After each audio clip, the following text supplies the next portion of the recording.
সাথী পার্শ্ব শিক্ষক শিক্ষিকা বন্ধুগণ, রাজ্য পার্শ্ব শিক্ষক সমন্বয় সমিতির পক্ষ থেকে এবং আমার ব্যক্তিগত তরফ থেকে আপনাদের সকলকে বিশেষভাবে অনুরোধ করছি যে আগামী 12ই মার্চ 2024 সাল একমাত্র দাবি পশ্চিমবঙ্গের পার্শ্ব শিক্ষকদের বেতন বৃদ্ধির দাবি, ন্যায়সঙ্গত দাবি। এই ন্যায়সঙ্গত দাবির উপর ভিত্তি করে পশ্চিমবঙ্গের বঞ্চিত অবহেলিত পার্শ্ব শিক্ষকদের বিভিন্ন সংগঠন ঐক্যমত্যে উপস্থিত হয়ে আগামী 12ই মার্চ 2024 পয়লা রমজান মঙ্গলবার কলকাতার সল্টলেকের পিএনবি মোড়ে দুপুর 12টার সময় আমরা জমায়েত হচ্ছি।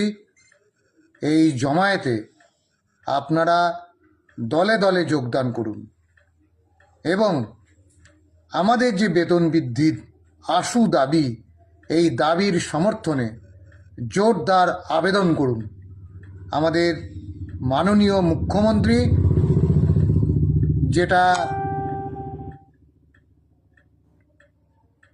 তার বিবেচনার মধ্যে সমস্ত পশ্চিমবঙ্গের সমস্ত সেক্টরগুলি এসেছে, আমরা কেন বঞ্চিত থাকব?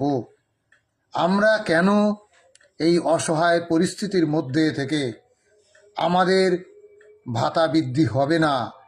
এই আবেদন নিয়েই আমরা আগামী 12ই মার্চ কলকাতার বিকাশ ভবনে আমরা উপস্থিত হব। পিএনবি মোড় থেকে মিছিল সহকারে, কোনো রাজনৈতিক রং নয়, ব্যানার নয়, শুধুমাত্র আমরা বঞ্চিত পার্শ্ব শিক্ষক এই ব্যানারে, এই দাবিতে, বেতন বৃদ্ধির দাবিতে, একমাত্র দাবি বেতন বৃদ্ধির দাবিতে আমরা কলকাতায় উপস্থিত হচ্ছি। আমি হচ্ছি, আমাদের সংগঠন হচ্ছে, আপনারা আসছেন তো?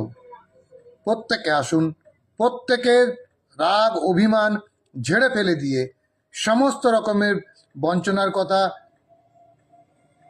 জমা করে, পেটের মধ্যে জমা রেখে আবেদন নিয়ে আসুন কলকাতার উপকণ্ঠে, কলকাতার সল্টলেক বিকাশ ভবনে আসুন। সকলের সঙ্গে হাত মেলাই, আমাদের ভবিষ্যৎ গড়ে তুলি।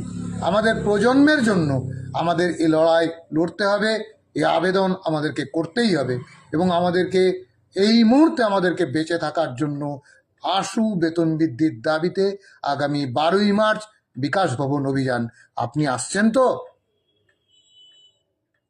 ধন্যবাদ সকলকে।